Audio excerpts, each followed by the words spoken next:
नमस्ते। मेरे YouTube channel में आप सबका स्वागत है। आज मैं आपको श्री राम और माता सीता के विवाह की कथा सुनाऊंगी। लेकिन उससे पहले आप मेरे चैनल पे सब्सक्राइब करिए और वीडियो अच्छा लगा तो उसे लाइक और शेयर करिए। तो कहानी शुरू करते हैं। महाराज ने सूचक को बुला के महाराज दशरथ को स्वयंवर और शादी का संदेश भेजा।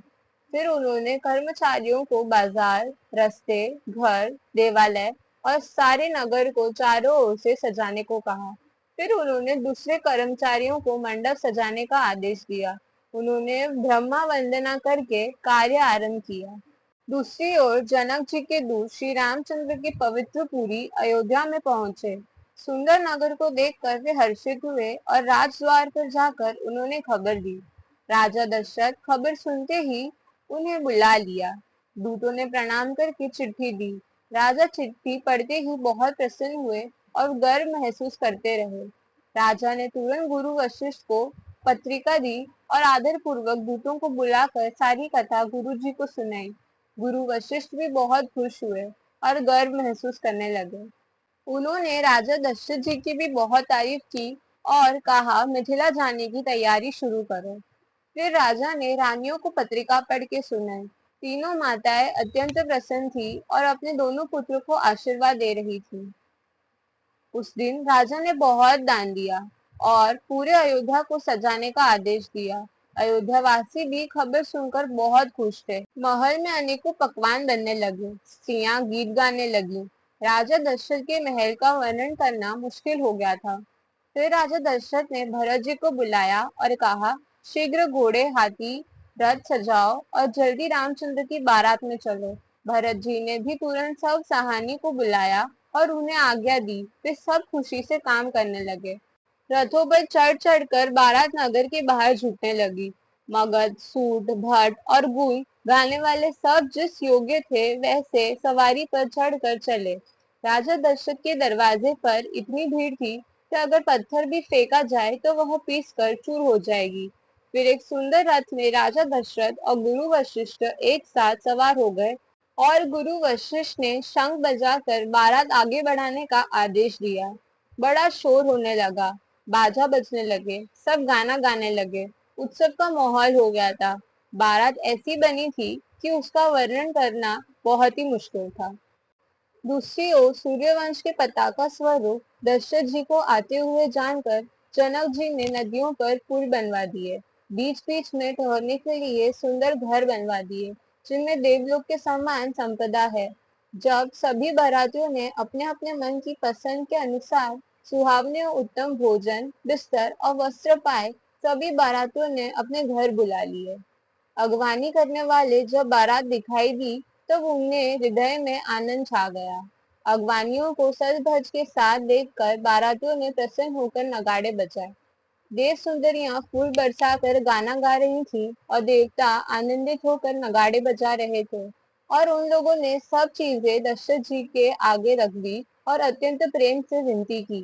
राजा दशरथ जी ने प्रेम सहित सब वस्तुएं ले ली। उसके बाद पूजा, आदर, सत्कार करके अगवान लोग उनको जनवासी की ओर ले चले। बारातियों ने जब अपने अपने ठहरने की स्थान देखे तब सब जनक जी की बड़ाई करने लगे। पिता दशरथ जी के आने की समाचार सुनकर दोनों भाइयों के हृदय में आनंद आ गया। संकोचवश वे गुरु से कुछ कह नहीं सके।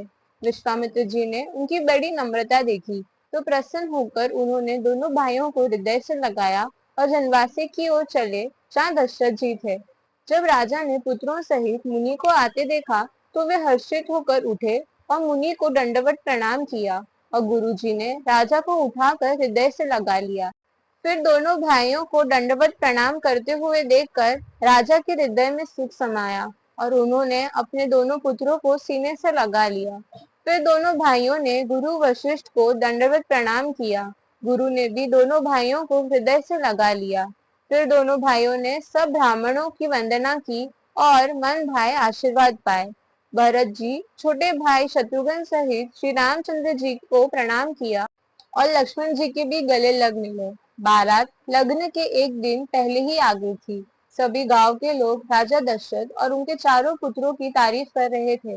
इस प्रकार कुछ दिन बीत गए। जनकपुर निवासी और बाराती सभी बड़े आनंदित थे। जल्द ही लग्न का दिन आ गया था। हेमंत ऋतु और अगहन का महीना था। ग्रह, तिथि, नक्षत्र, योग और वार श्रेष्ठ थे। सभी स्त्रियां मंगल गीत गा रही थी। शिव जी, ब्रह्मा जी, सभी देवता हृदय में उत्साह लेकर श्री रामचंद्र जी का विवाह देखने चले। श्री रामचंद्र जी को देखकर माता पार्वती और शिव जी की आंखें भर आई। जिस घोड़े पर राम जी विराजमान थे, उस घोड़े की चाल देखकर गरुड़ भी शर्मा जाते। जब बारात लग्न स्थान पर पहुंची, तब सीता जी की माता ने श्री रामचंद्र जी की आरती की और तब श्री रामचंद्र जी ने मंडप में गमन किया और आसन पर बैठ गए। दशरथ जी भी अपनी मंडली सहित विराजमान हुए। ब्रह्मा जी आदि श्रेष्ठ देवता ब्राह्मण का वेश बनाकर कौतुक देख रहे थे। वैदिक और लौकिक सब रीतियां करके जनक जी और दशरथ जी बड़े प्रेम से मिले। मंडप की सुंदरता देखकर सभी जन मंत्रमुग्ध हो गए थे। मंडप की सुंदरता से मुनियों के भी मन हरे गए। राजा जनक ने दान, मन, सम्मान, विनय और उत्तम वाणी से सारी बारात का सम्मान किया। ब्रह्मा, विष्णु, शिव, दिक्पाल और सूर्य जो कपट से ब्राह्मणों का सुंदर वेश बनाए बहुत ही सुख पा रहे थे, वे सब लीला देख रहे थे। जनक जी ने उनको देवताओं के समान जानकर उनका पूजन किया और बिना पहचाने उन्हें सुंदर आसन दिए। श्री रामचंद्र जी ने देवताओं को पहचान दिया था और उनकी मानसिक पूजा करके उन्हें मानसिक आसन दिया। प्रभु का शील स्वभाव देखकर सभी देवतागण बहुत आनंदित हुए। फिर गुरु वशिष्ठ जी ने शतानंद जी को आदर पूर्वक बुलाया और राजकुमारी माता सीता को लाने के लिए कहा। फिर सभी स्त्रियां और सखियां आदर सहित सीता जी को मंडप की ओर ले चली। सभी स्त्रियां गाना गा रही थी। इस प्रकार सीता जी मंडप में आ गईं। मुनिराज ने शांति पाठ पढ़ा और सभी रीतियों से दोनों कुल गुरुओं ने पूजा की है और गुरु जी ने प्रसन्न होकर ब्राह्मण द्वारा गौरी जी, गणेश जी की पूजा कराई। स्वयं सूर्यदेव प्रेम सहित अपनी कुल की सब रीतियां बता देते थे। इस प्रकार देवताओं की पूजा करके मुनियों ने सीता जी को सुंदर सिंहासन दिया। हवन के समय अग्निदेव शरीर धारण करके बड़े ही सुख से आहुति ग्रहण करते हैं और सारे वेद ब्राह्मण का वेश धार कर विवाहिक विधियां बता देते हैं। फिर महारानी सुनैना और महाराज जनक ने राम जी के चरण धोए और रीति अनुसार कन्यादान किया। विधि पूर्वक हवन करके गठ जोड़े गए और फेरे होने लगे। फिर श्री राम जी ने सीता जी को सिर में सिंदूर लगाया। फिर गुरु वशिष्ठ जी की आज्ञा से दूल्हा दुल्हन को एक आसन पर बैठाया गया और ऐसे श्री राम जी और माता सीता का विवाह हो गया। श्री राम जी और सीता जी को देखकर दशरथ जी बहुत खुश हो रहे थे। फिर गुरु वशिष्ठ जी की आज्ञा पाकर जनक जी ने विवाह का सामान सजाकर मांडवी, श्रुतकीर्ति और उर्मिला इन तीनों राजकुमारियों को बुलाया। कुछ वर्ष की बड़ी बेटी मांडवी को गुण, शील, सुख और शोभा के रूप की ही थी। राजा जनक ने प्रेम पूर्वक सब रीतियों करके भरत जी को ब्याह दिया।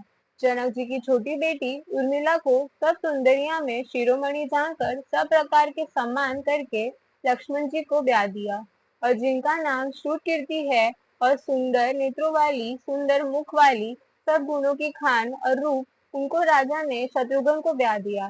सब लोग प्रसन्न होकर उनकी सुंदरता की सराहना करते और देवगण फूल बरसा रहे थे।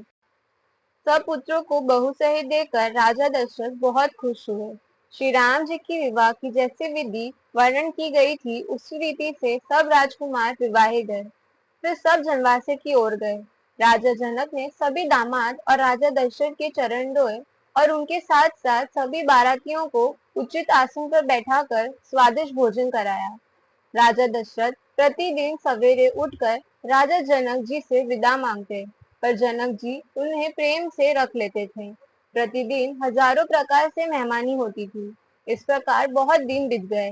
फिर एक दिन गुरु विश्वामित्र जी और शतानंद जी ने जाकर राजा जनक को समझाकर कहा कि अब उन्हें दशरथ जी को अयोध्या जाने की आज्ञा दे देनी चाहिए।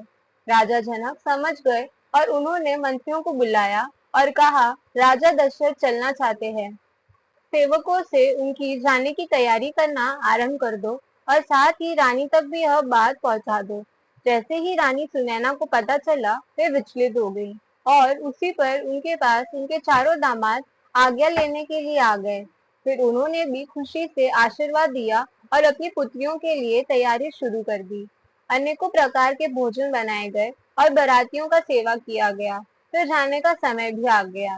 राजा जनक ने अपने चारों दामाद और राजा दशरथ और बारातियों को भेंट दिया। राजा जनक ने अपनी पुत्रियों को भी बहुत आशीर्वाद दिया और स्त्रियों का धर्म और कुल रीति समझाया। फिर डंका बजी और बारात चलने लगी। राजा जनक भी साथ चले।